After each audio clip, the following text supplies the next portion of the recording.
Talking about those evacuations, mandatory ones underway in North Carolina's Outer Banks. That's where our Gio Benitez is this morning. And Gio, thank goodness it seems like people are taking these warnings seriously.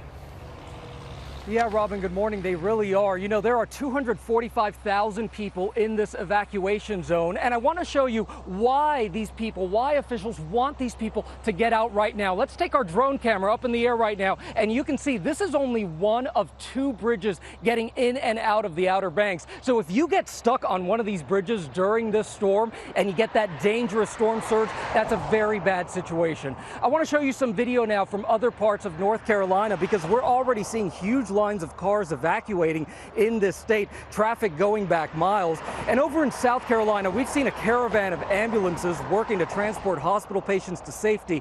The need to evacuate there so dire that the state is actually reversing traffic on a number of major highways to make it easier for people to get out. And here in the Outer Banks, Robin, I've got to tell you, I've been here during a much weaker hurricane. This place floods very easily, and that's why people are looking at the storm and saying, wait a minute, you got to get out, because this is a much stronger storm, Robin. It is prone to flooding. So what about air and train travel, Gio? Well, Robin, if you're traveling by air anytime in the next few days in this area, call those airlines, get on the phone with them, because some of them are already offering those travel waivers. American Airlines is one of those. And trains, a lot of regional trains have already been canceled in this area. In fact, Amtrak has now modified service south of Washington, D.C.